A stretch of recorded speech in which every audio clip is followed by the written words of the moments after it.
A Murder of Quality, adapted for radio by Frederick Gradnam, from a novel by John le Carré, with David Bird as George Smiley, Joan Sanderson as Miss Brimley, and Patrick Barr as Terence Fielding. A Murder of Quality. So, it really is you, Brim. Come on in.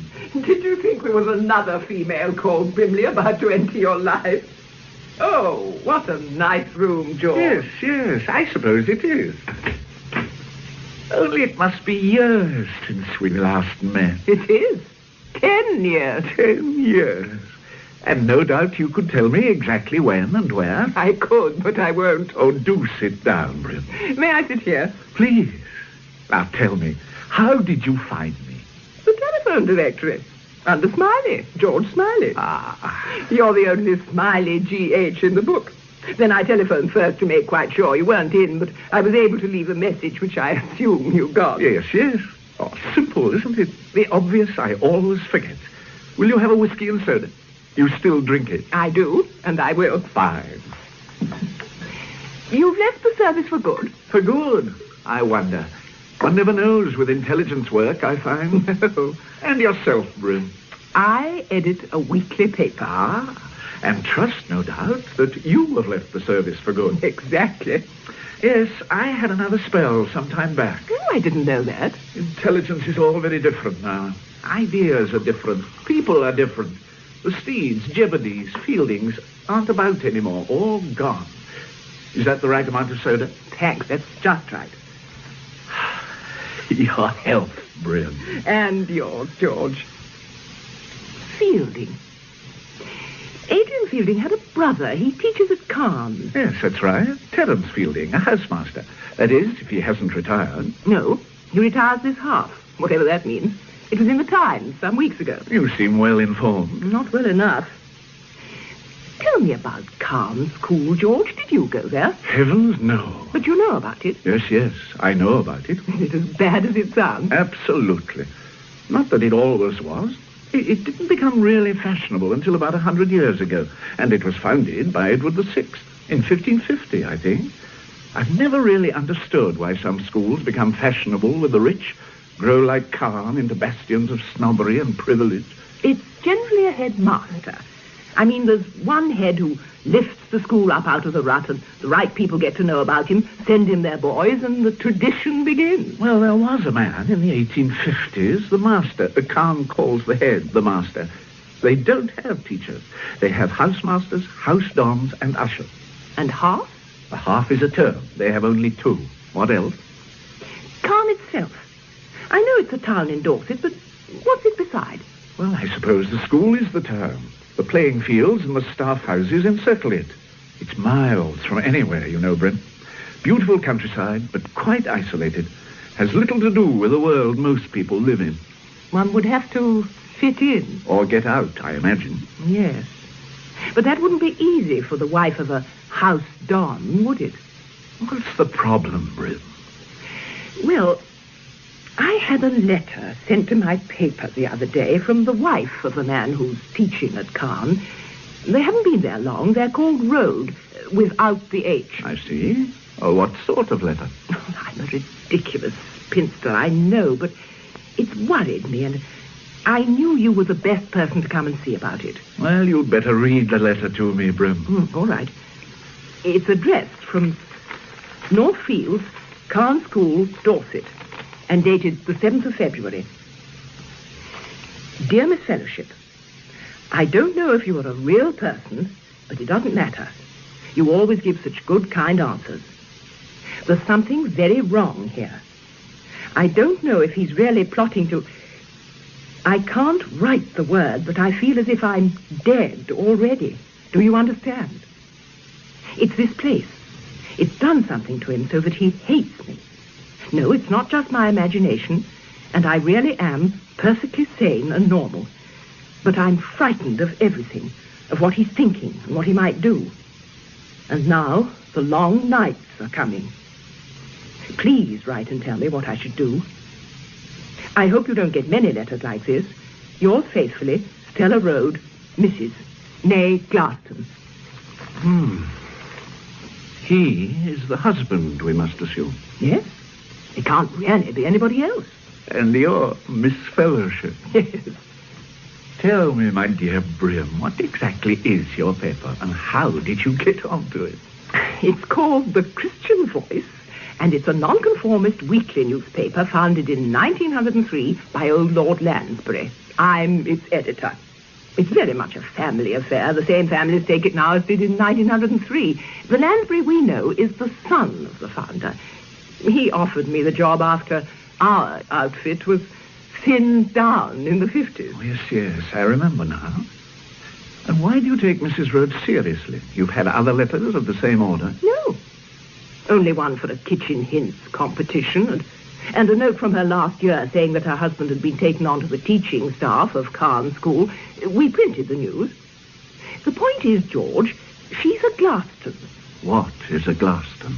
Well, they've been readers of The Voice since it started. The Glastons are part of our magazine, one of the few hundred families who form our establishment. So you take her letter seriously? I must. I know the Glastons are as down-to-earth as you could wish, Stella included. I don't think she's likely to be suffering from delusions of persecution. Well, what are you going to do? Write to her. Ask her to come and see me. You see, I have the idea that Stella's husband isn't the usual Carne type. The product of a grammar school, red brick and all that. Yes. And Stella Road wouldn't be the type, would she? I doubt whether Carne has ever had a nonconformist wife. Rode himself is also. Yes, he would be, of course. So I shall write to her. And if that doesn't help, well, I wondered, perhaps you could contact the man Fielding for me. Well, I have met him. Of course I would, but... What's Fielding like? Terence. He's not quite the man his brother was, you know. In his late 50s now, a big man with a fine head, rather flamboyant, a superb natural actor. Is he married? He's not the marrying type. Ah. He's very intelligent, of course, and very vain. Have you met any of his colleagues? Well, Anne knew a housemaster and his wife, Charles and Shane Hecht. I don't remember meeting them ever. I think they were typical of Carne and quite awful. Of course, things aren't at all the same at Carne these days. I remember before the war when Charles inspected the corps on a white horse. Ah, yes. We don't do that kind of thing now, do we? Of course, I've nothing against Mr. Iredale as commandant. Nothing at all. Oh, he's a good chap, Iredale, when all's said and done. And his wife's such a nice person. Don't you think, Terence? Oh, I don't know, Shane. A bit overdressed for my taste. I know what you mean. I wonder why they can never keep their servants. I hear Mr. Rhodes will be helping out with the corps next half. Poor little Rhodes, running about like a puppy trying to earn his biscuit. He tries so hard. Have you ever seen him at school matches? Well, he ought not to try quite so hard. Do you know, Terence, he'd never seen a game of rugger before he came here? It's all soccer at grammar schools, I believe. Is it? Do you remember when he first came, Charles? Oh, yes, quiet as a mouse. It was fascinating how he lay very low, drinking us in. The games, the vocabulary, the manners, everything. Then one day, it was as if he'd been given the power of speech, and he spoke our language. It was amazing, like plastic surgery. It was Felix Darcy's work, of course. I've never seen anything quite like it before. Dear Mrs. Rhodes. So sweet and such simple taste, don't you think? I mean, whoever would have dreamt of putting those china ducks on the wall? Big ones at the front and little ones at the back. I wonder where she bought them. I must ask her. Shall I ask her? You, Terence, would you? I think not. I find Mrs. Rhodes hell, to be honest, for once. So, they're here next Wednesday. I can't leave them out. Black candles, Terence. Of course. Here are the coats, Mr. Fielding. Oh, thank you, True. Let me help you with yours, Mrs. Hecht. Thank you, Miss Truebody. Poor, dear, sad old fur. Oh, no. It's a lovely coat, madam. Well, thank you, Terence. Extremely pleasant. You know we're going to miss you when you go. Good night, Terence, darling. So kind. And in your last half, you must dine with us before you go. I'd be delighted. Good night, Mr. Hecht. Oh, good night to you, Miss Truebody. Oh, it's turning very cold, you know. We're going to be having snow soon. Good night, Miss Truebody. Good night, Mrs. Hecht. And thank you for such a delightful meal. You must have gone to a lot of trouble. Oh, not really, madam. It's nice to know you enjoyed it. Good night again, Terence, darling. Good night, Shane. Oh, it's turned cold. It's nearly the long night, isn't it? It's always supposed to snow at Carne during the long night. And it often does. Oh, do come on, Shane. Oh, Charles, you can quick march your boys as much as you like. I propose to go slower. Good night, Terence. Good night. There now. It was a success, wasn't it, Mr. Fielding? Yes, I suppose it was true. There, that's done. Oh, you look tired, sir. I am a little true. Indeed, I am. Is there anything else, sir? No, nothing else. Sleep well, True. And you too, sir. Good night. Good night.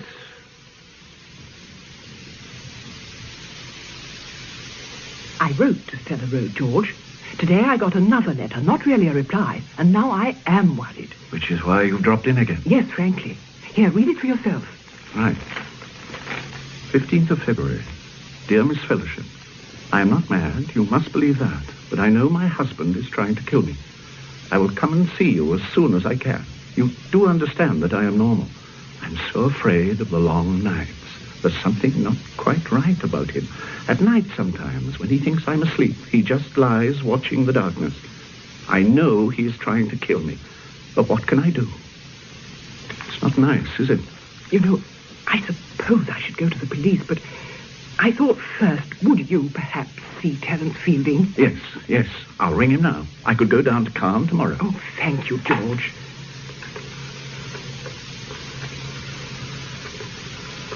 I looked up Fielding's number after you were here the other day. Oh.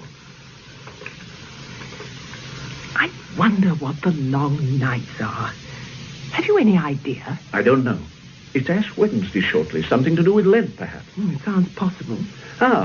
Carne School. I'd like to speak to Mr. Terence Fielding, please. George Smiley. No, from London. Mr. Fielding is being got. Good. I wonder just how the husband is trying to kill the wife. Or how the wife thinks he is, rather. I wonder that. These long nights sound disturbing enough, even if you aren't expecting to be murdered. Yes. Maybe Fielding can tell us what they are. Fielding. Good evening. My name is George Smiley. I knew your brother well. We have, in fact, met. Yes, that was it. Look, I wonder if I might come to see you on a personal matter. A bad time? Or what has happened? No, for a friend of mine. She's received a disturbing letter from the wife of a Carne master. Yes, Stella Road. Oh. Yes. Thank you, Fielding. Goodbye. Stella Road is dead, I'm afraid, Brim. Dead? She was murdered. Late Wednesday night. That's last night. She and her husband had been dining with Fielding earlier in the evening. And the husband? I don't know. Fielding said something. I couldn't quite catch it. George, they'll have to know about the letter. The police, you mean? Yes. Yes, I think they will. You couldn't go down there, could you? To Carne? Well, I suppose I could. But would it really help? I've a feeling it would. All right, then. If you say so, Brim. Oh, good. I'd better find out who's in charge of the case there. Special branch might help. I'll give them a ring. And no doubt be on my way in the morning. Oh, sorry, sir. I say, I nearly knocked you down. I say, you nearly did. What's the rush about? Sext, sir. Sext? Midday prayers, sir. We say them in the Abbey during Lent. I see.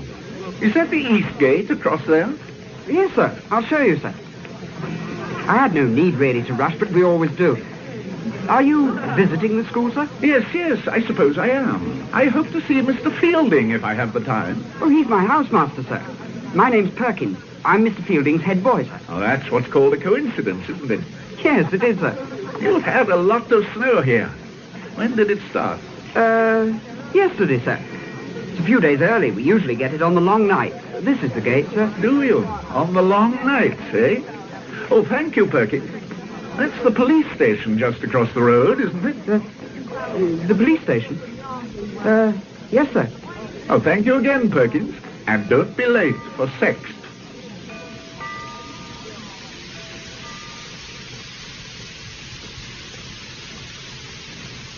come in, Mr. Smiley. I was expecting you. Yes, I'd hoped. I'm Inspector Rigby. Ben Sparrow rang this morning, sir. Ah, that was good of him. Oh, come in, sir. Thank you. The two of you work together on the war, I believe. Yes. Well, sir, I'll be happy to give you all the help I can. Oh, I could do with some myself, the way things are. Anyway, I'm very pleased you've come. Thank you. I believe you've got a couple of letters for me. Yes. I don't know if Ben explained that. Here they are. Ah, thank you, sir. He told me all about Miss Brimley.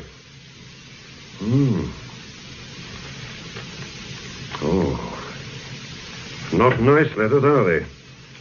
I suppose Miss Brimley is sure of the writing. You can trust her. Aye, so Ben said. She's had other letters about a cake mix and so on from Mrs. Rhodes, and I suppose you can check the handwriting here. Oh, we can, but it's her writing without a doubt.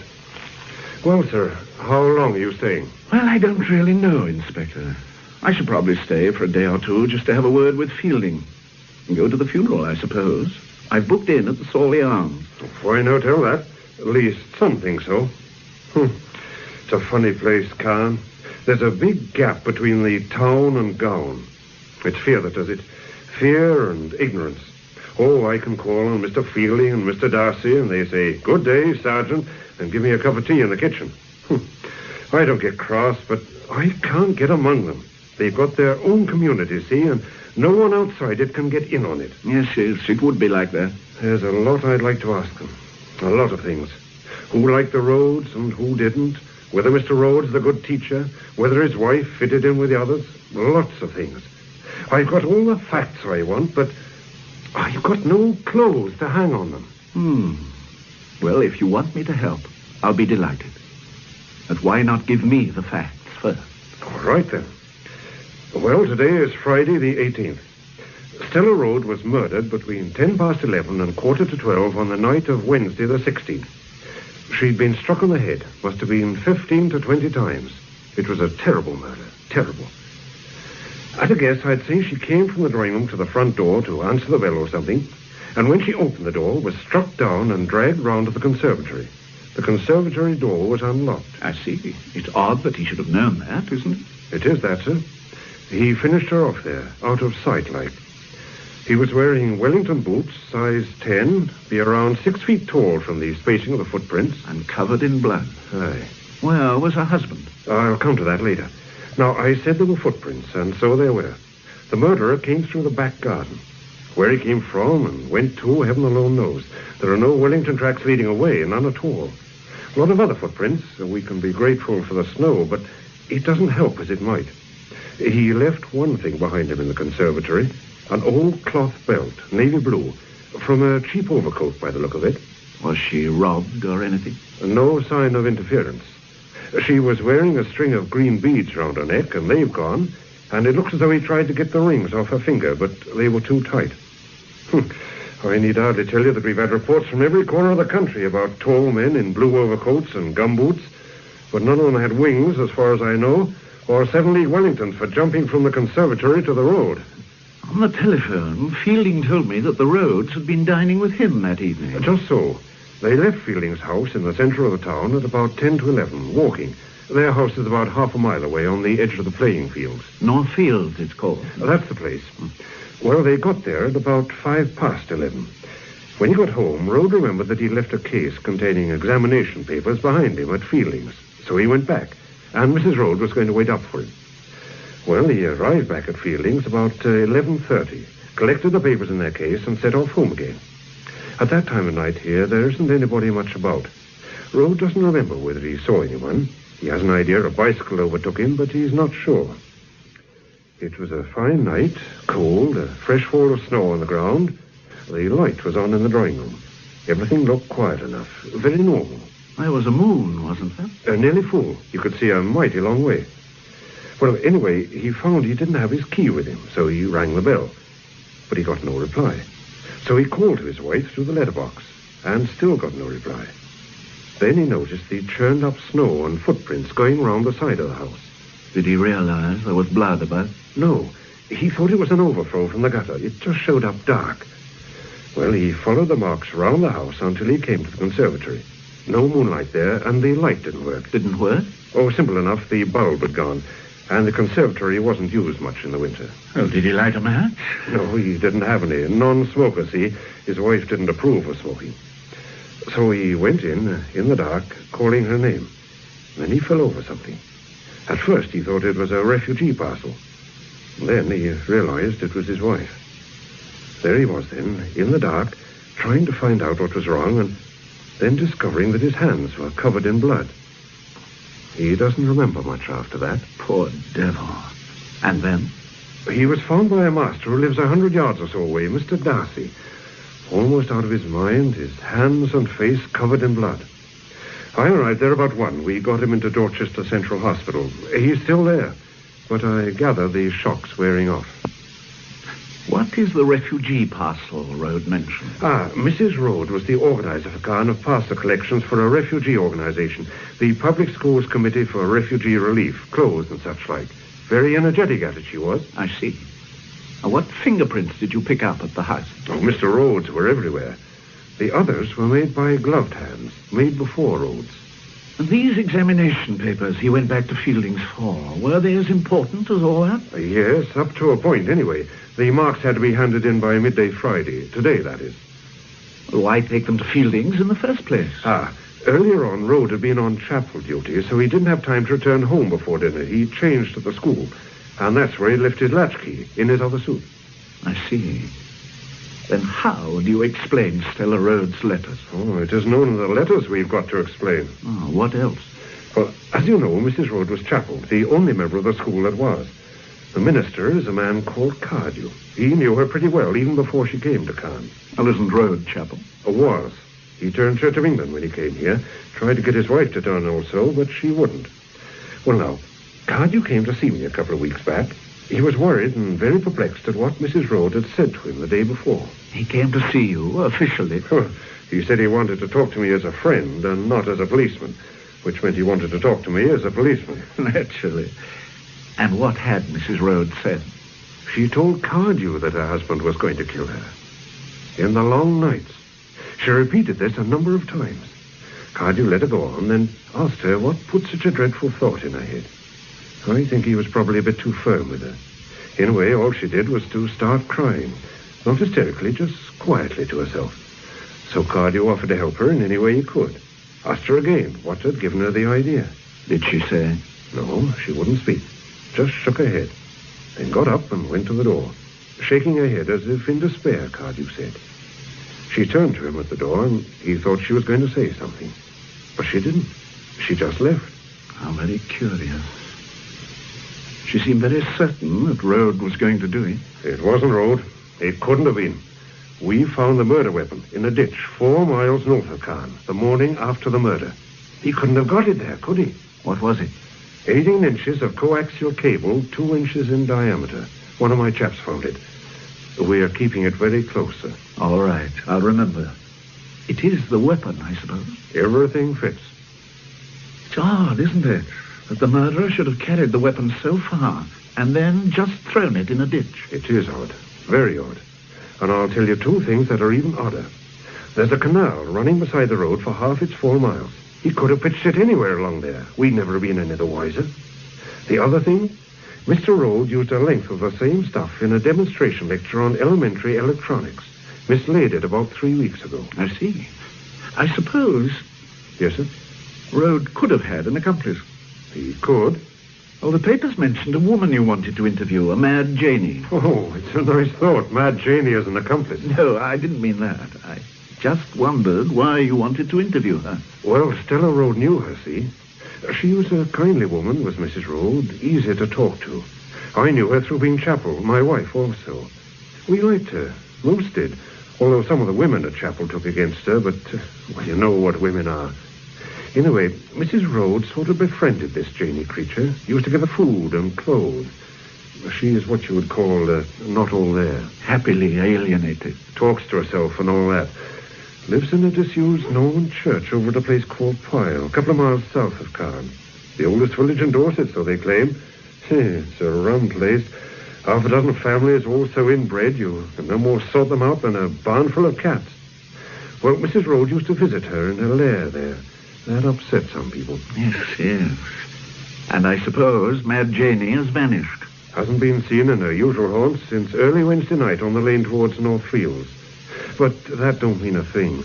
These people like Janie are all over the neighborhood for years, and one day they're gone like snow in the fire.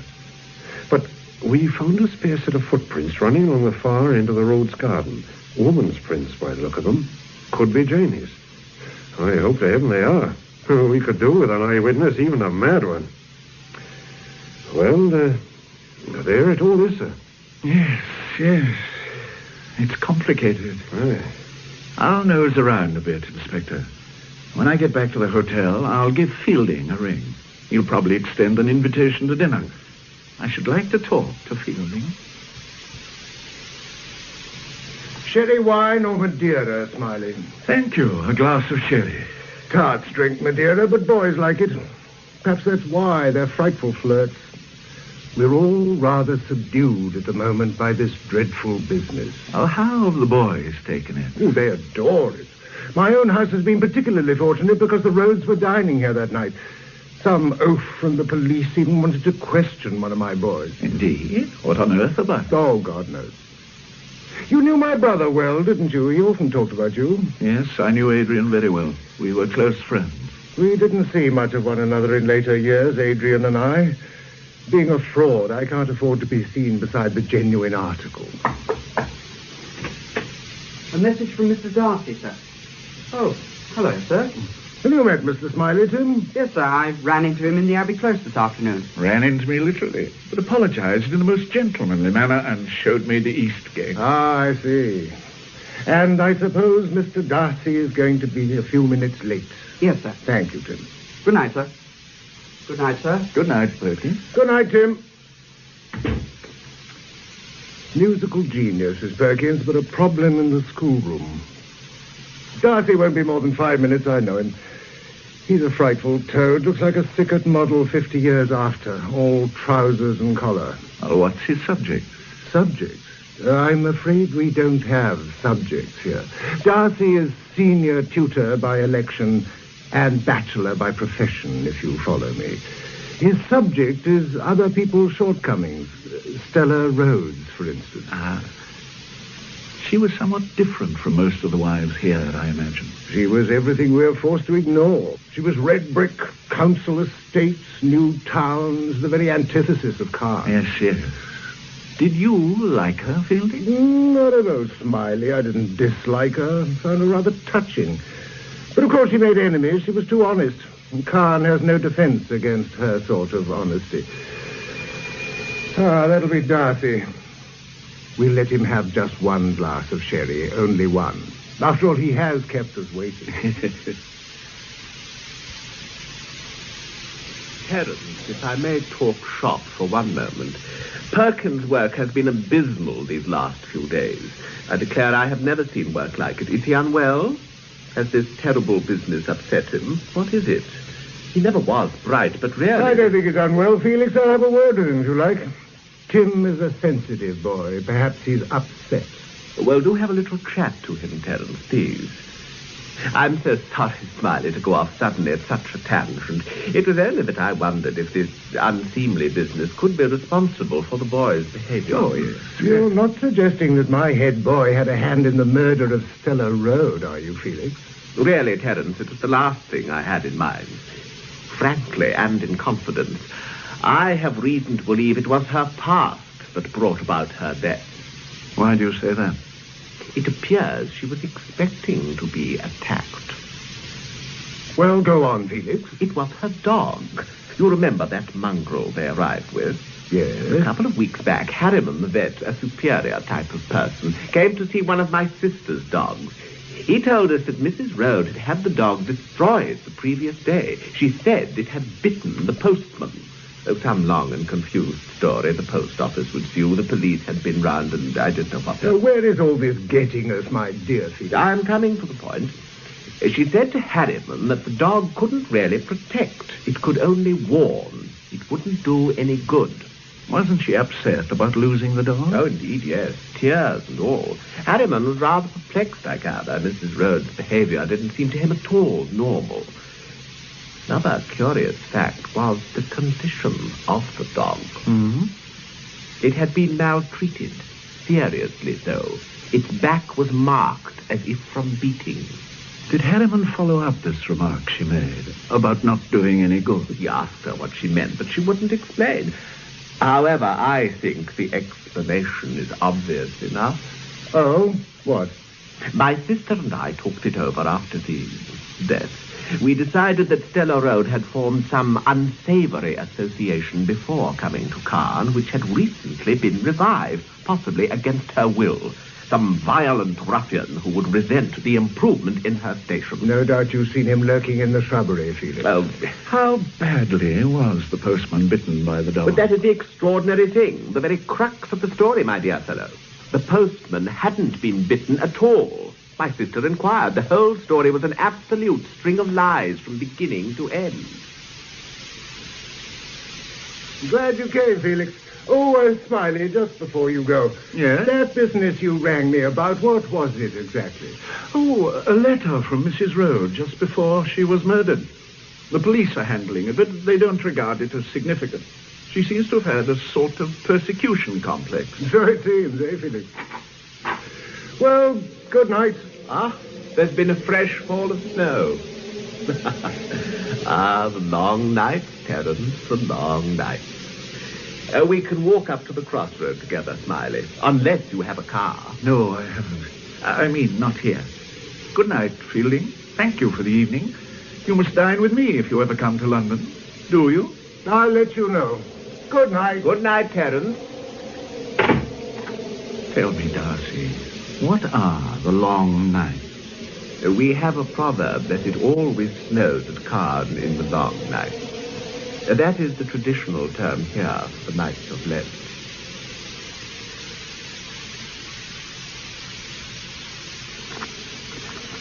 It's a beautiful night. Is this Northfield? Northfields Lane. There are several rugger pitches in these fields. That's Northfields. The road's house is over to your right. Looks horribly empty even from here. My own house is rather larger and lies farther up the lane. Was it along here that you found Stanley Road that night? About a quarter of a mile nearer to my house. He was in a terrible condition, poor fellow. Terrible. From what you were saying at dinner, it seems the Rhodes were a very ill-assorted couple. Precisely. If her death had happened in any other way, I would describe it as providential, a blessed release for Rhodes. She was a thoroughly mischievous woman, Smiley, who made it her business to hold her husband up to ridicule. I believe it was intentional, others do not. I do, and I have my reasons. She took pleasure in deriding her husband. And Carne, too, no doubt. Just so. But was she such a problem? Surely her husband could have spoken to her. I never encouraged him to do so, I assure you. And it is our parting of the ways. You must come to Sherry before you go. Do you stay long? I doubt it. But I'm sure you have enough worries at the moment. What do you mean? Well, the press, the police, and all the attendant fuss. Yes, just so, quite so. Nevertheless, our community life must continue. I will send a note to the trolley tomorrow. Good night. Good night.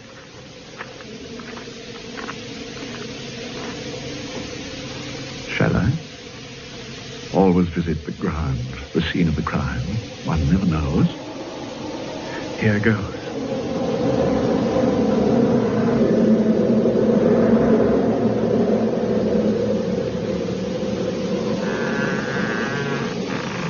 What's that? The conservatory door swinging. Good God, there's somebody. Or is it a shadow? No. Hello? Who are you? I thought you was the devil, mister. But you got no wings. But you can't do nothing, mister, 'cause I got this holly for to hold you. Yes, Jane. That's a very pretty coat you're wearing, Jane. A pretty blue coat, mister, for to keep me warm. From my darling. Who is your darling, Jane? She not be here no more. But she didn't go with the devil, mister. Lay still she did with not a word. You saw the devil, Jane? There's not many seen the devil fly, mister. But Janie seed him. Janie seed him. Silver wings like fishes he done had. Janie saw. Where did you find that coat, Janie? Him a bad one. Oh, him a bad one, mister. But I seed him flying, riding on the wind. And the moon behind him lighting up the way. Then closer sisters, moon and devil. Flying, was he, Jane? Like this, mister. Like this, riding on the wind. Silver wind. Silver. Oh, damn. Now she won't come back. But she saw something. She saw the devil fly, riding on the wind.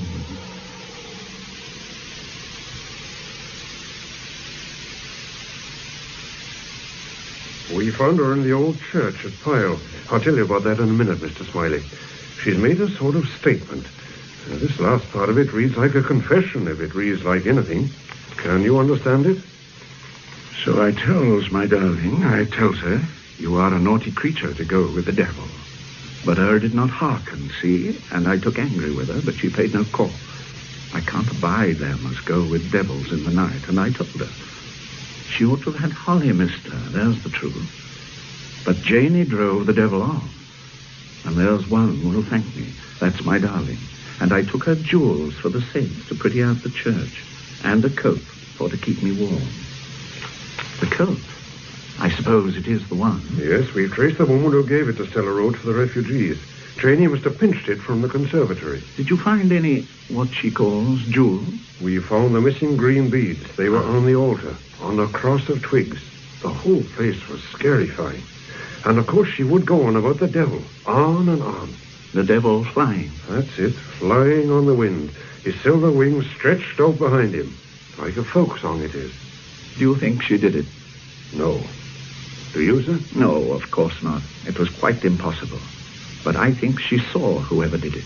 Immediately afterwards. That's driving the devil off. But why flying on the wind? And why should he have silver wings? What are you going to do with her, Inspector? Hold her for the moment. I think she's better out of the way, just in case. Yes. The devil must have seen her also. Are you going to the funeral? Yes, I think so. And after it, I might try to get a word with Rode on behalf of Miss Fellowship and her paper, if you understand. Oh, I see what you mean, sir. Yes, that would be a very useful idea.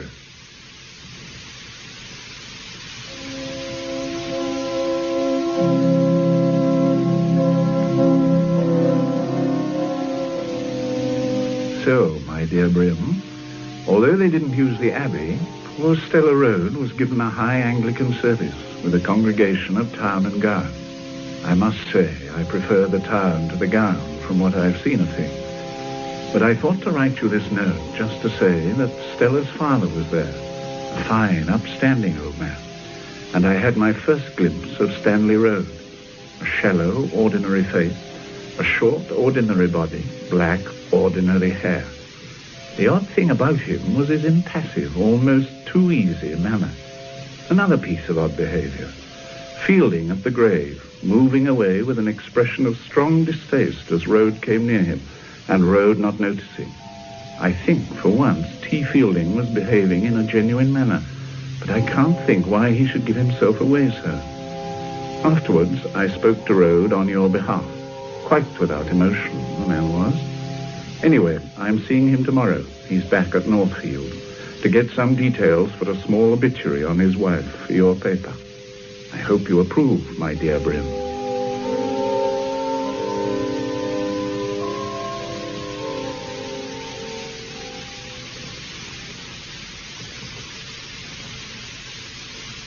It's very good of you to spare the time to see me, Mr. Rode, in the circumstances.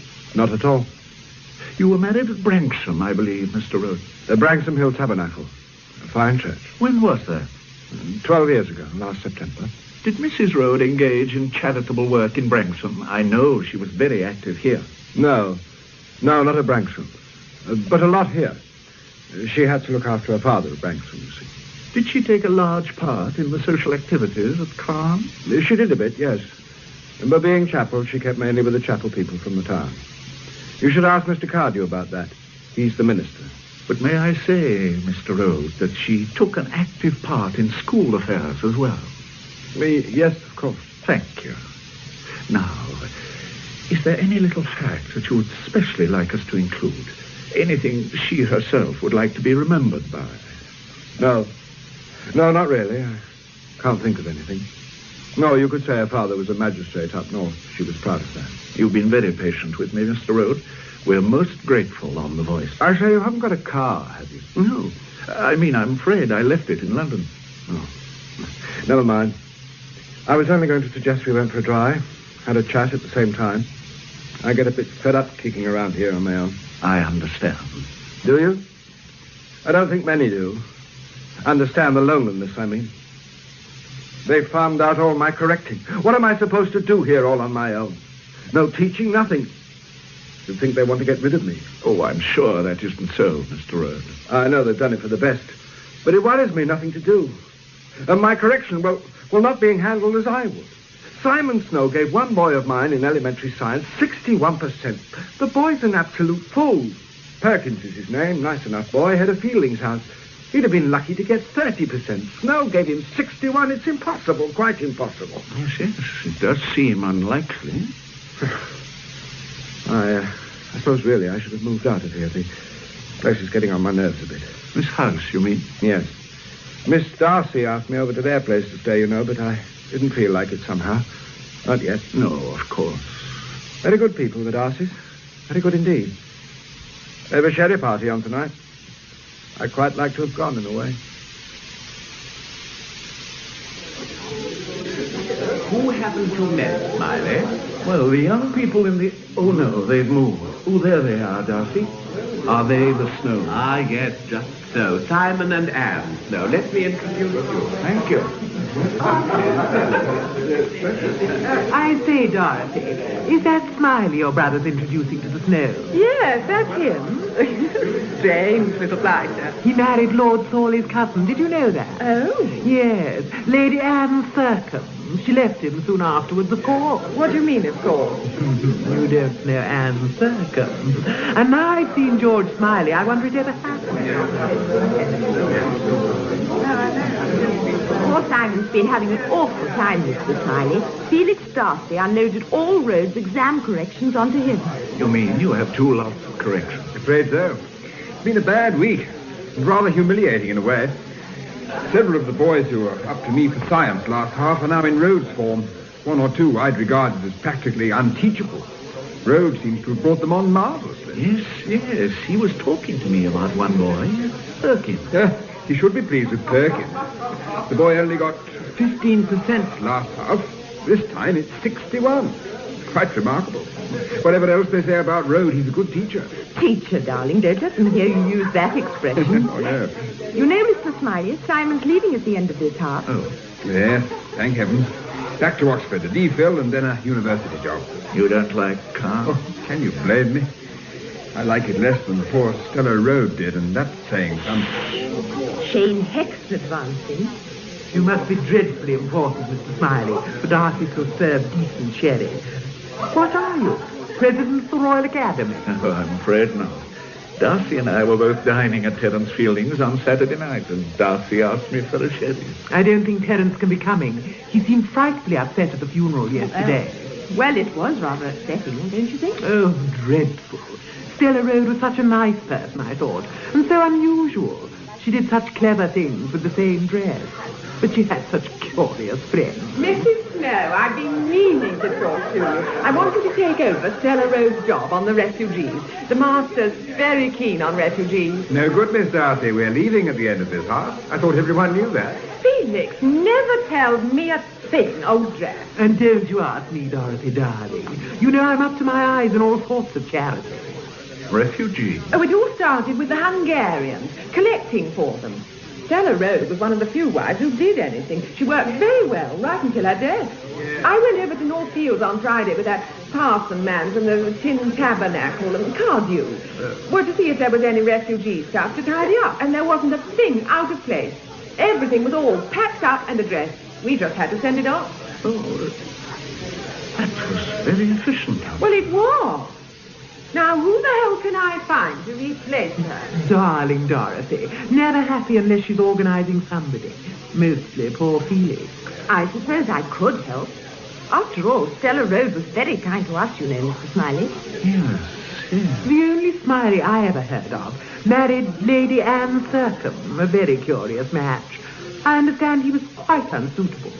I never did hear what became of Anne. She went to Africa. Or was it India? No, it was America. So tragic. I must go. Charles is looking awfully lonely. If anybody deserved to be murdered, that's... Instead, it was Stella.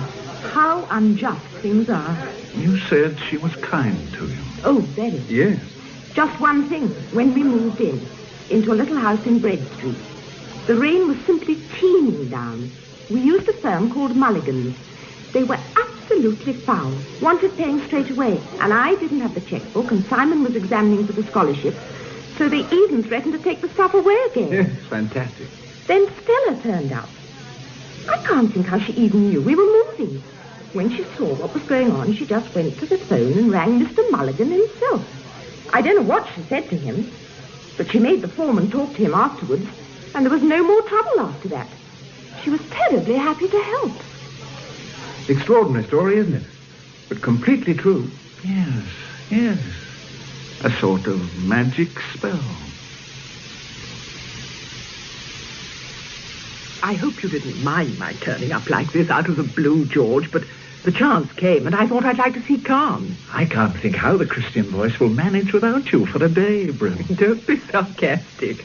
And anyway, I found a perfectly good young lady to hold the fort, if you can describe the voice as a fort. Well, it's a description that would fit the Sawley Arms.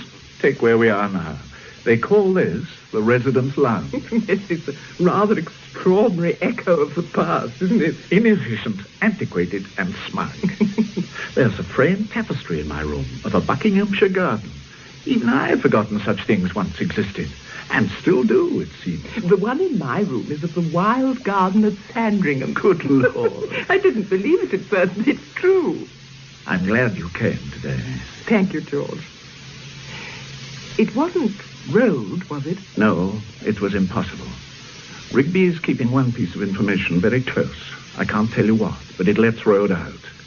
Not that he was ever in, not really.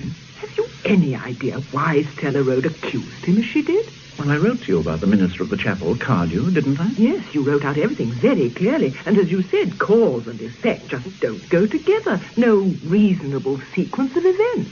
No. Stella's obsession with her death in the long night seems to have been, well, unreasonable. There's one thing, though, Brim. Stella wasn't all of a whole. Not by any means. You mean not a sound, sane, nice Glaston? A pillar of the voice?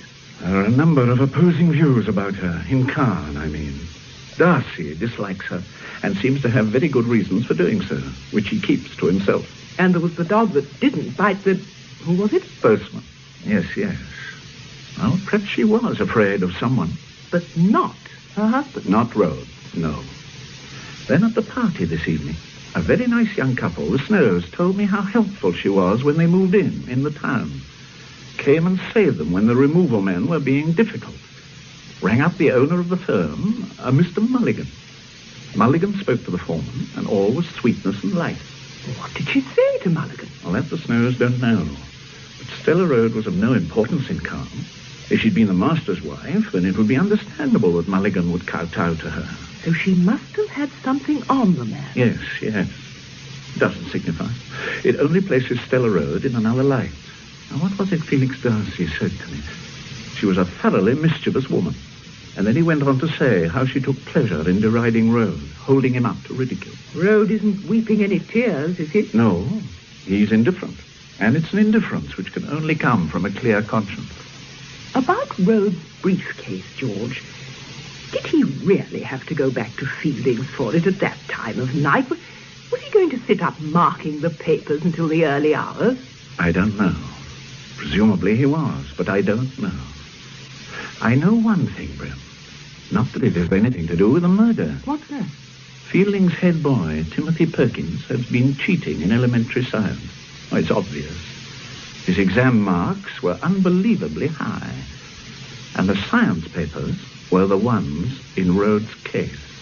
You mean the boy may have had a chance to look at them whilst the Rhodes were at Fielding's? More than likely. You know, George, if Rhodes hadn't gone back for the briefcase, Stella Rhodes would still be alive. And whoever murdered her must have known she was alone. Yes. The Janey woman? Oh, I'm sure not. But of course, Janey saw somebody or something about the time of the murder. And she stole the beads from the body, like she stole a coat from a refugee parcel. Only that doesn't make sense anymore. Why not? Well, at the sherry party this evening, Dorothy Darcy told me that when she went to the Rhodes house on Friday with Cardew to see if there was any refugee stuff to tidy up, everything was packed up, labelled, ready to be sent off. So Mad Janey couldn't have stolen it, or Janey's coat couldn't have been the one in the parcel. But it was. Rigby traced it to the woman who gave it to Stella for the refugees. And the police found the matching belt in the conservatory by the body. Now, what did Janey say? I took her jewels for the saints, I did, and a coat for to keep me warm. But it all contradicts, doesn't it? Well, unless somebody packed the clothes up after Stella died and before Miss Darcy and Cardew went to the house on Friday. Now, why the devil anyone should do that, I don't know. Good Lord. What? Of course. Whoever killed her must have been covered in blood. He would have needed protective clothing, and to get rid of it... Good heavens. Yes. You must do something for me tomorrow, Brim, in London, would you? Of course. I was planning to return tomorrow. Where do you want me to go? The Public Schools Committee for Refugee Relief. I'm sorry to be a nuisance, but a friend of mine asked me to make some inquiries about a parcel. My name's Brimley, Miss Brimley. The parcel was from Carne School. It was sent last Friday. Last Friday? Then it would have arrived yesterday, and with luck, I ought to have entered it. It wouldn't have been sent away already, Miss... Just call me Jill. No, I'm miles behind. Carne School. That's posh. Let's see. So we're in a frightful muddle.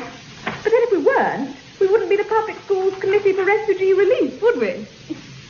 Oh, here it is. Carne, parcel post, £27. Oh, good. Is your friend at Carne? Yes. And I bet she's given something to the collection she didn't mean to give. Oh, how clever of you. Yes, at least she thinks she has. An old dress with a quite expensive brooch on it. It's the brooch, of course. The Carne parcel should be over here. Sorry, it's a terrible mess, isn't it? Like a mad post office. Parcels from every corner of the country. Every corner that has a public school, that is. Can we have a quick look inside? I mean, you don't have to get permission or anything. Oh, don't worry about that. Now, it ought to be here in this pile. Carne's label has C4 on it. My cousin went to Carne. Oh, he's an utter wet. You know what he told me? During Ascot week, they all... Oh, just a minute. Hello. Here we are. Oh, that is clever of you. Let me take it. Oh, thanks. There we are.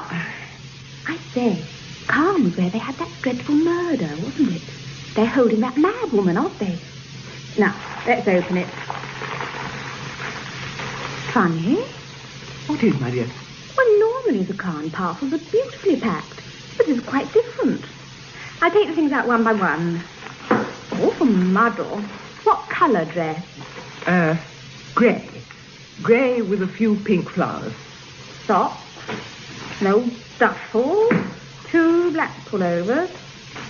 Well, honestly, they must be having a brainstorm. Look at these. A pair of filthy old gloves. Leather, I suppose. Awfully stained, aren't they? And look at these. Rubber overshoes. They're pretty grubby, too. Now, oh, what's this? A plastic cape. Ice cream cake. Ugh. Oh, it's damp and slimy. Oh. Are you all right, Miss Brimley? Yes. Don't worry about me. You look so pale. But there's no grey dress. No, my dear. There wouldn't be. These are enough. I don't understand. This is all mad. Something very dreadful has happened. I must phone. The police will want to know. Leave the parcel exactly as it is, please. Is it blood on those things? Yes. I'm afraid it is.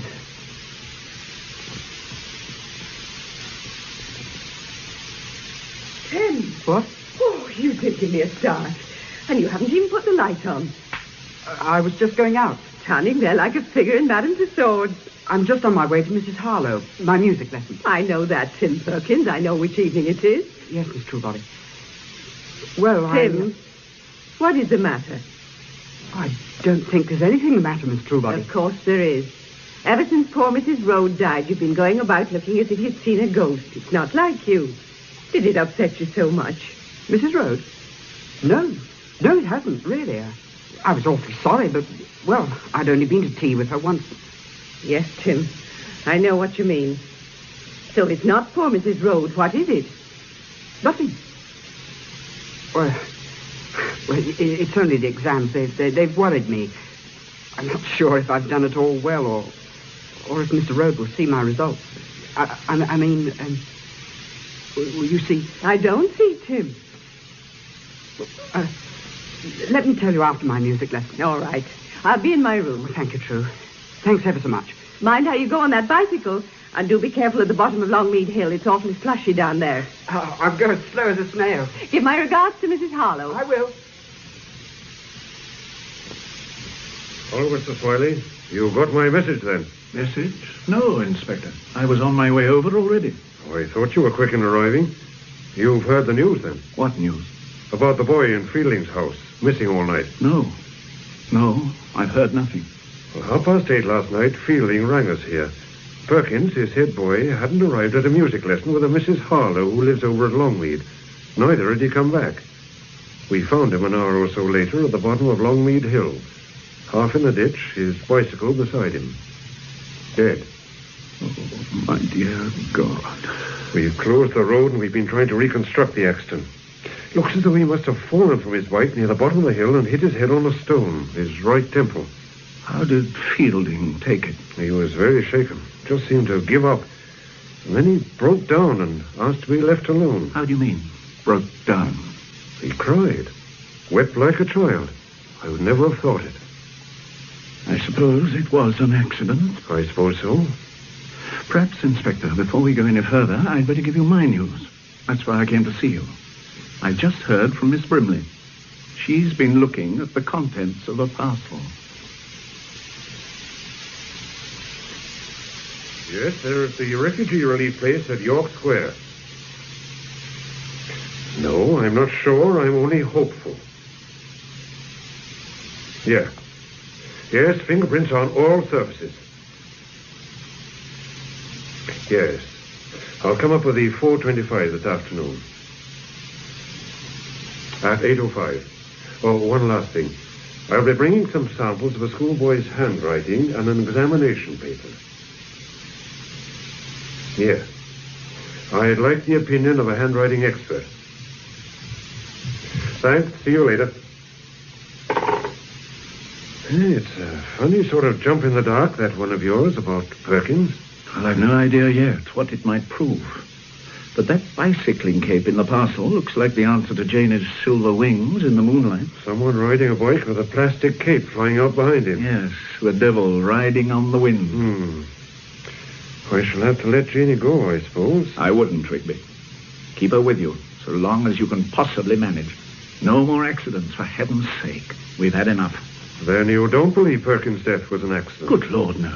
And nor do you you? I put a detective onto it. This is a clever chap we're up against.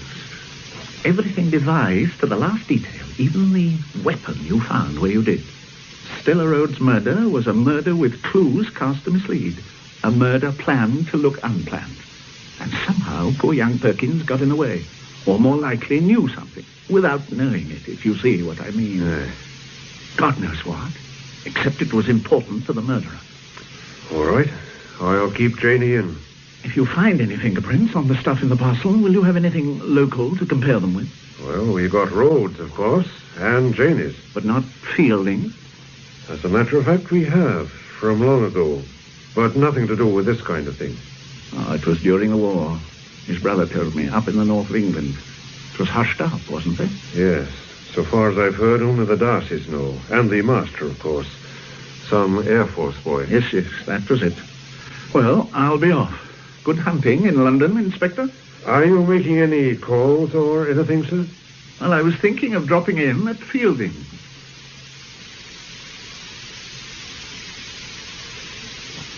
Mr. Fielding's very upset, sir. He told me he didn't want to see anyone, but I've said you're here, sir, and he'll be in shortly. Would you like me to take your coat? Yes. Thank you. All right, True. Yes, sir. Smiley, what do you want? I just wanted to say goodbye, Fielding, and to offer you my condolences. Well, goodbye. Thank you for calling. You needn't have bothered, really. You could have sent me a card, couldn't you? Well, I could have done, yes. But it just seemed so very tragic when he was so near success. What do you mean? What the devil do you mean? Well, I mean in his work, the improvement. Simon Snow was telling me about it. Amazing, really, the way Rhodes brought him on. Goodbye, Smiley. Thanks for coming. Well, not at all. I suppose poor Rhodes must have been bucked with those exam results, too. I mean, it was more or less a matter of life and death for Perkins, passing that exam, wasn't it? He wouldn't have got his removed next half if he'd failed that science paper. You must have helped him wonderfully, both of you, you and Rhodes. Oh, you've heard the latest, I suppose, about that wretched gypsy woman who killed Stella Rhodes. They've decided she's fit to plead. Or just between ourselves, Fielding, I don't believe she did it. Do you? I don't. No. Carne killed them. It could only happen here. It's the game we play, the exclusion game. Divide and rule.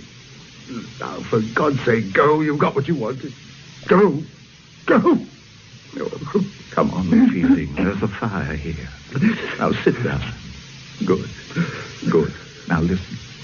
If what I think is true, there isn't much time. I want you to tell me about Tim Perkins, about the exam paper. He would have failed, wouldn't he? Yes. I've had to leave. The day the Rhodes came to dinner, that day Rhodes left his case in the hall. It was unlocked. But you know that, don't you? Perkins took his chance, and later when you asked him how he'd done in the exam... He wept. He wept as only a child can. And he told you he'd cheated. That he had looked up the answers and copied them onto his paper. And after the murder of Stella Rhodes, he remembered what else he'd seen in the briefcase. Is that right? No, don't you see? Tim wouldn't have cheated to save his life. He never cheated at all. I cheated for him. You? But you couldn't copy his handwriting? It was only formulae and diagrams written with a ballpoint pen, the kind we all use. Don't you see, Smiley, it was easy. His paper was hopeless. He'd only done 2 out of the 7 questions. So I cribbed 5 answers from the science book. He was in the case, too, and wrote them in. Then it was you who opened the case. You who saw... Yes, it was me, I tell you, not Tim. He knew nothing. And when Stella was murdered, you knew who had done it? Yes, I knew Rhodes had killed her. Yes. And what exactly was in the case, beside the papers? A sheet of transparent plastic. It may have been one of those pack-away cape things. An old pair of gloves and a pair of homemade galoshes. Homemade? The hack from a pair of Wellington boots, I should think. Was that all? No. There was a length of heavy cable, I presume for demonstrating something in his science lessons. It seemed natural enough in winter to carry waterproofs about. Then, after the murder, I realized how he'd done it.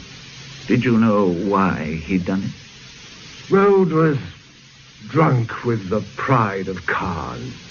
It had gone to his head. It must have hurt him terribly that Stella wouldn't take any part in the power and glory, wouldn't share any of it. The night they came to dinner, the night she died, she upset Rhodes. I never told anyone this, but she did. Rhodes was full of a sermon the master had just given. Hold fast to that which is good. Oh, Rhodes went on and on about it. He couldn't take too much drink, you know. He wasn't used to it. She kept quiet till he'd finished, then laughed and said, "Poor old Stan. You'll always be Stan to me." I've never seen anyone so angry as he was then. He went quite pale. I've watched her, too, at meals, at dinner parties, elsewhere as well as here. I watched the way she'd peel an apple. Oh, you know what I mean. Well, she must have seen how people do things here, but it never occurred to her she ought to copy them. I admire that. So do you, I expect, but Carne doesn't. And Rode didn't. And I think he grew to hate her for not conforming. He came to see her as the one factor which would deprive him of a great career. He couldn't divorce her. That would do him more harm than being married to her in the eyes of Carne. Rode knew that. So he killed her. He plotted a squalid murder. With his little scientist's mind, he fabricated clues. But something went wrong. Tim Perkins got 61%. An impossible mark. He must have cheated. And to cheat, he must have opened the briefcase, and then he must have seen the cape, the boots, the gloves, the cable. So Rode killed him, too. Yes. Thank you, Fielding. I'll have to let Rigby know. Yes, let the sergeant know. I'll have to face the music about the cheating. I feel much better now, anyway.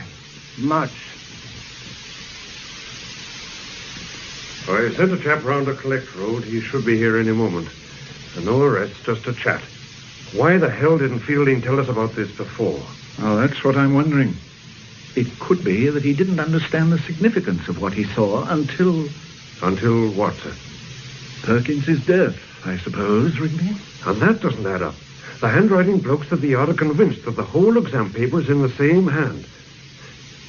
Is Fielding a liar, then? Yes. The most accomplished liar I'd come across for a long time. Rode could have done everything.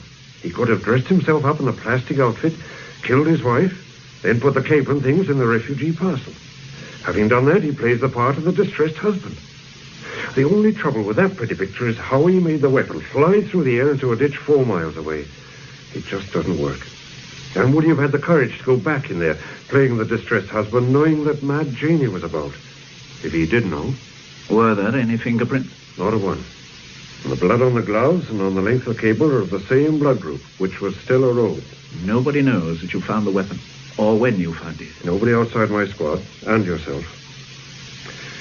I think I'd better send someone round to Fielding and get a full statement, lies or not. May I suggest something, Rigby? By all means, sir. Speak to Rode first. Ask him about the briefcase. As an opening, I mean. And you'll stay, Mr. Smiley? By all means. What motive would Fielding have had? To lie or to kill? Both. I wish I really knew. Well, come in. Mr. Rode, sir. Well, come and sit down, Mr. Rode. Thank you. I'm sorry to drag you along like this, but there are just one or two things I'm not clear on. Oh, by the way, you know Mr. Smiley, don't you? Yes, from the voice. We met the other day. Mr. Smiley is helping us. I didn't feel he was really from the voice. You didn't quite smack of the tabernacle, Mr. Smiley. Well, Inspector, how can I help you? This business of the briefcase with the exam papers in it. The case I went back for. Aye. It was so awful about that boy. A nice boy, but he was very stupid. I suppose he found the case in Fielding's hall and opened it and copied the answers. He could have only got that mark by cheating.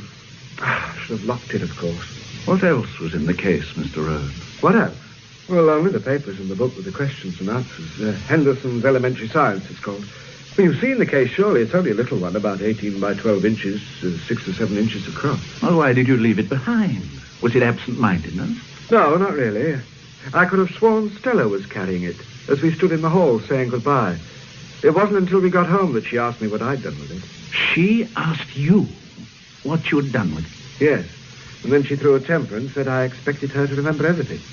I didn't particularly want to go back. I could have rung Fielding and arranged to collect it first thing next morning. But Stella wouldn't hear of it. She made me go. You should have told me this in the first place, Mr. Rode. Well, you see, I didn't want to tell anyone about our quarrels. I wanted to keep the truth about Stella to myself, but then... But what, Mr. Rode? Well, you must suspect I killed her. And anyway, by now, a lot of people here in Carne know what Stella was really like, the truth about her. You mean that she was not a very nice woman? It was her father, old Mr. Glaston, who first told me, when I said I wanted to marry Stella. I never thought to hear a human being talk like that of his own child. What did he say? He said she was bad. Bad in her heart, that she was full of malice.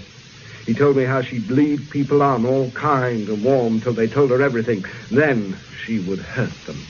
Say wicked things, half true, half lies. He told me a lot more besides. Oh, go on, please, Mr. Rhodes. Of course, I didn't believe him. I just thought him a lying, jealous old man who wanted his child to wait on him until he died. So I married Stella. And when did you discover her father was right about her? The realization just crept up on me after a year or so, little things here and there, but... No, it wasn't until we came to Carne that I knew what her father had said was really true. She hadn't been very keen on chapel before, but as soon as she got here, she went in for it in a big way. She knew it would look wrong, that it would hurt me. She wasn't sincere. A lot of people at chapel knew that. Mr. Cardew, the minister, knew. He understood why I gave up chapel. I couldn't bear to see her going there every Sunday and going down on her knees. It was all wrong. Just made a fool of your faith. All she wanted to be was different, to spite the school and me by playing the humble one. My wife and you were at chapel, you know, Mr. Rhodes. Yes, I know that. But your wife never gossiped. Stella said that. It made her cross, because to begin with, people liked her and they talked to her. She listened. Oh, she loved to listen. And she hoarded away every drop of gossip and dirt. She'd come home sometimes after her chapel work in the evenings and throw off her coat and laugh till I thought she'd gone mad. I've got them. I've got them all. I know all their little secrets. Those that realized what she knew, they grew to be frightened of her. Did she have a hold on a man called Mulligan? Yes. Yes, how did you know that? He's got a daughter with an illegitimate kid near Leamington. Stella found out. Well, that's how she helped the Snows when they were moving in. She told me about that. She rang up Mulligan from the Snows and said, "Greetings from Leamington Spa, Mr. Mulligan. We need a little cooperation." And he cooperated. But they got her in the end, didn't they? They got their own back. Yes, they got their own back. Mad Janie didn't do it, Inspector. No, Janie's as soon have killed her own sister as killed Stella. They were as close as moon and stars. That's what Stella said. She looked after Janie. You see, it gave her a feeling of power to help a creature like Janie and have her fawning around. Not because she was kind, but because she was cruel. Was she cruel to her dog? You know about that too, do you? Oh, yes, she often beat it. But one day she beat it until it was... Oh, poor brute. She must have got mad. Well, I couldn't take that. I took most things. I had to, you understand? I had to, unless I left Carne. But that... I shouted at her. She laughed. And then I hit her. Not hard, but hard enough. I gave her 24 hours to have the dog destroyed, or I'd tell the police. She took it to the vet the next day. I suppose she told him some tale. She could always do that. She said it had bitten the postman, Mr. Rhodes. Not very original. And she was found out by Miss Darcy. Ah. Now, the Darcys understood about her. Yes, Felix Darcy. Oh, that was strange. Anyway, after the business of the dog, she took to pretending I was violent, cringing away whenever I came near, holding her arm up as though I was going to hit her again. She even made out I was plotting to murder her. She went and told Mr. Cardew I was. Did you know that? Yes, sir, we knew that. She didn't really believe it herself. She'd laugh about it sometimes. Then at other times she'd whine and stroke me, begging me not to kill her in the long night. It was the words that got her. The long nights. She liked the sound of them, the way an actor does. You were going to say something about Darcy. Darcy? Oh, yes. Yes, he knew about Stella, but not because she had anything on him. No, that was something different. She had something special there, something she'd never told me about, you see. There were nights when she'd slip out, all excited, as if going to a party. Quite late sometimes, 11 or 12 o'clock. You didn't ask her where she was going, Mr. Rhodes? No, I never did. You see, if I had, she'd have enjoyed not telling me or telling me a lie. I only knew she was going to meet somebody she had on the hook. Darcy must have known who it was. She said he did, but he couldn't tell. She liked that. Well, that was all I ever knew. Have you any idea who killed her? You know I didn't, don't you? Yes, I think I know that, sir. But you don't know who killed her. You don't know yet. I think we know who killed her, Ed. I think we do now. What the hell do you want with me again, Smiley? I thought you'd gone back to London. No, I didn't go back after all. Something cropped up. Here, I mean. You had to do some more of your wretched little spying, did you? No, not spying, Fielding. Talking. Talking to Rhodes. Yes, I heard the police had pulled him in. Not pulled him in, Fielding.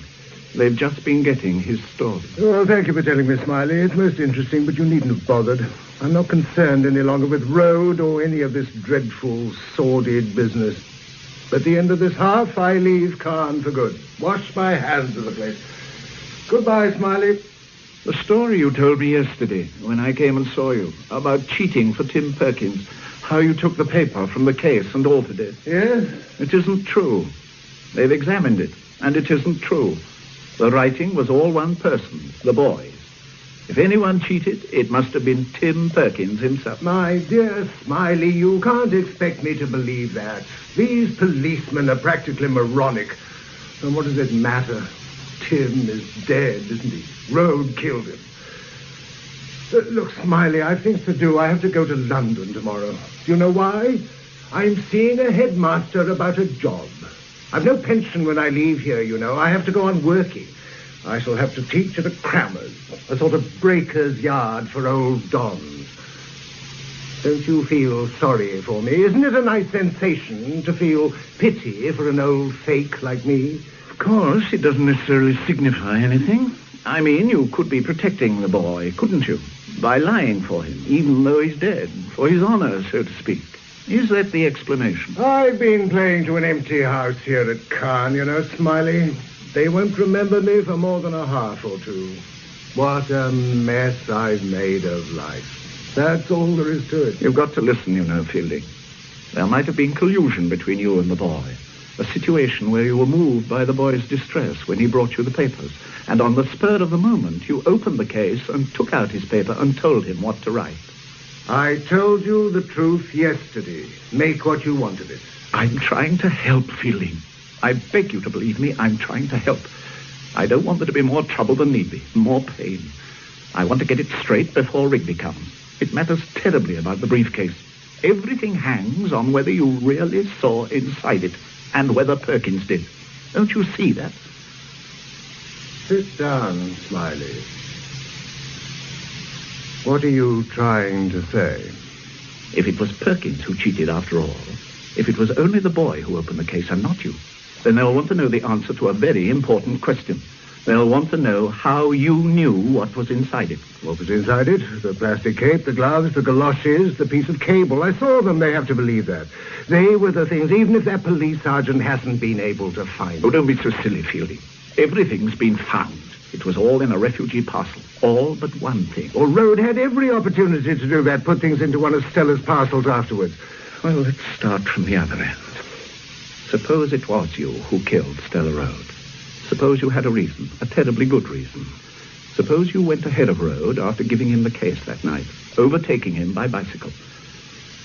Suppose Janie saw you, like she said, riding on the wind. Then, Fielding, if that were really so, none of those things were ever in the case. You must have made it up, all of it. Of course, later, when the exam results came out, you realized that Perkins had cheated. Then you knew he had seen inside the case, had seen that it contained nothing but the exam papers. And he could have told the police that. That would explain why you had to kill the boy. I hear you. Because you did kill him, didn't you? You waited for him at the bottom of that hill. Twice a week he came down it at the same time on his way to his music lesson. You must have stopped him and then hit him with a stone. It looked like an accident. Looked as if he'd fallen off his bicycle. Poor Tim Perkins. That was a terrible thing to do, Fielding. And it nearly broke you, didn't it? Shut up, for God's sake! Shut up! And why should I have killed Stella Road? What was the reason you spoke of? Oh, I think it was like this, but one thing for certain first. When you were convicted, the RAF boy, in the north of England, the magistrate who convicted you was a Mr. Glaston, Stella's father. So she knew about that. It was the sort of information she would hoard and use. Rhoda has told us the truth about her. She was dreadful, wasn't she? Evil, Rhoda called her. Really evil. Go on, Smiley. She came and told you what she knew. That was all. But she had you on the hook, as Rhoda calls it. You spoke to Darcy about her. Darcy knew of your conviction, and he suggested you played along with her to discover what she really wanted. So she summoned you to meetings at absurd times and places, in woods and disused churches, at night mostly. And she wanted nothing from you but your will. She made you listen to her boasts and her mad intrigues, made you fawn and cringe. At least, I believe it was like that. Although she also had the power to stop you getting another job, and she tormented you with that. You planned to kill her, Fielding. And then on the night when the case was left behind, you saw your chance, and you took it. Did I? Did I? And how did I know Rhodes was coming back for the case that night? It was part of Stella's little game. She left it behind purposely, and she arranged that you were to visit her after Rhodes had collected the case. She made him go back for the case. Then she sat there, waiting for you, Fielding. It was a perfect opportunity. There was only the slight risk that Rhodes might have recalled you riding past him. But bicycles are common in Carne, and with a plastic cape on, you might have been anybody. Sheer fantasy, Smiley. I saw what was in that briefcase. I told you Rhodes must have done it. Of course, you're quite right about her blackmailing me. But she did many worse things to other people, and not least to Rhodes himself. They know Rhodes didn't do it, Fielding. The point was that she could have stopped you getting any job in any school. And I think she would have done. Or if she'd let you obtain a job, then she would have still had you on the hook. How do they know Rhodes didn't do it? How can they know? He's got no alibi. Why should he have made all the bother with the case? Why didn't he keep the case with him all the time? To do what he did do with it doesn't make sense. But never mind. If he did leave the case behind, so he had a chance to put on his killing outfit without hurry, without Stella suspecting, then he did have a sort of alibi. But actions like that don't make sense, Fielding. Why not? How do you know? How do you know it wasn't Rhodes? I'll tell you. 5 minutes after discovering the body, Rhodes was with Darcy. From then on, for the next 48 hours, he was under constant supervision. Perhaps you didn't know this, Fielding, but next morning the police found the murder weapon where you dropped it that night, 4 miles down the road in a ditch. Rhodes couldn't have got it there, could he? In 5 minutes. No, of course not. Bad mistake, wasn't it, Smiley? Why didn't you throw the cable in the canal, where it would never have been found? Did you so much want to incriminate Rhodes? It would have been poetic justice. It was Rhodes who brought the frightful woman here to Carne because he nursed a miserable little ambition. He wanted to be one of us, the stupid oaf. So he let her loose on Carne and on me in particular. Didn't he guess what she was up to, what she was really like? Rhodes knew. He knew all there was to know about her. He suffered because of her, but he never murdered her. No, I did that.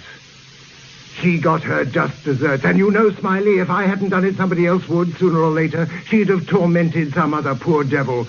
That's what she liked about it, of course. I rang the bell that night, and she came to the door, full of herself, ready to put me through her catechism. And then she saw that I was going to kill her. For a moment, she showed fear. For a fraction of a second only. She made a mouth as if to scream, but she didn't utter a sound. Then, just as I was about to strike her down, she looked up at me, and there was no surprise in her eyes. I never thought I would make a murderer, you know, Smiley. Perhaps Stella Rhodes would have made one out of any man. I imagine Rigby is on his way? Yes, he should be here soon. How very civilized this all is. I suppose she'd have let me get the job at that awful Crammer's just to keep tracks on me. She'd never have let go of me. She loathed me and everything I stood for too much to let me slip out of her life. Oh, those meetings, I can't describe them. It wouldn't be decent. But I shall never forget them.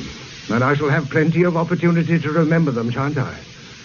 Could you have stood her treatment, Smiley? Surely it was as bad as any treatment by a secret police. The sudden grab, the smooth release, and then the sudden grab again. No end to it. Don't you see I had to kill her? No, Fielding, no. Because I think of what followed. Tim Perky. How old was he? 17. And he cheated probably for the first time in his life.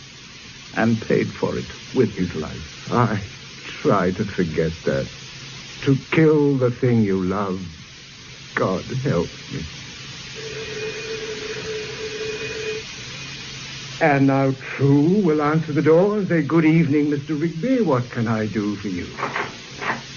Oh, good evening, Mr. Rigby. What can I do for you at this time of evening? Mr. Fielding, please, Miss Truebody. I think he has somebody with him, a Mr. Smiley. Yes, I know. Is this the door? Yes, but... Good evening, Inspector. I have a warrant for your arrest, Mr. Fielding, on the charge of murdering Mrs. Stella Rhodes on the night of February the 16th. I know, Inspector. Oh, Mr. Fielding, you can't let them say such things. Poor True. The Inspector's quite right.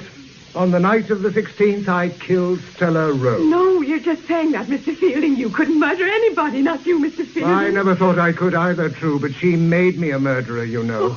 And then I had to go on. Go on, I don't understand. Oh, no. No, not Tim, not Tim. You loved him.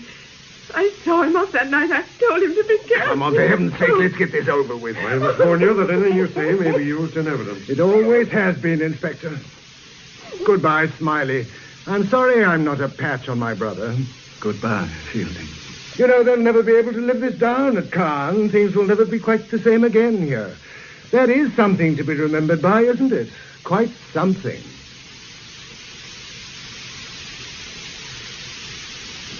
Patrick Barr played Fielding, and David Bird, George Smiley, in Frederick Radnam's adaptation of A Murder of Quality, the novel by John le Carré. Peter Williams played Inspector Rigby, and Joan Sanderson, Miss Brimley. Michael Spice was Rhodes, Pauline Letts, Miss Truebody, Brian Hewlett, Perkins, Dennis Hawthorne, Darcy, Delia Payton, Dorothy Darcy, Maureen Beck, Mad Jady, Elizabeth Cassie, Jill, Claire Davenport and Edward Dewsbury, Shane and Charles Hecht, and Jill Carey and John Pullen, Anne and Simon Snow. A Murder of Quality was produced by David Geary. The Sunday play at 2:30 on Radio 4 tomorrow is John Drinkwater's classic Abraham Lincoln, starring Michael Hordern and Mary O'Farrell. 2:30 tomorrow afternoon, Abraham Lincoln. I'm just me, and you're just you. But somehow, that's everything we need.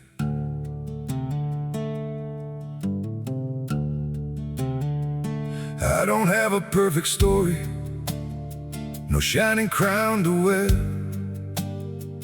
just a heart that keeps on choosing you in every prayer. You're not made of fairy tales, you're not some distant dream, just the one who feels like home in ways I can't explain. I'm just me and you're just you, nothing more, but it feels true.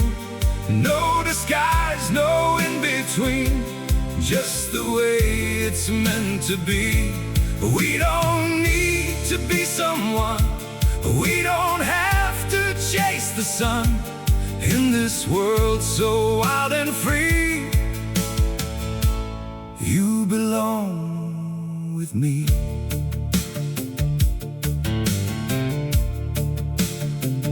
We're not written like a story people talk about for years, but in every quiet moment, you're the one I feel so near. I'm just me and you're just you, nothing more, but it feels true. No disguise, no in between, just the way it's meant to be. We don't need to be someone, we don't have to chase the sun, in this world so wild and free. You belong with me. Maybe we're not perfect, maybe we don't shine, but if you stay beside me,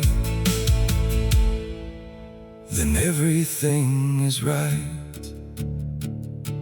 I'm just me and you're just you, still somehow we make it through every road and every sea, leads you back to me. We don't need the stars above, we already have enough. Simple hearts, one destiny. You're the one for me.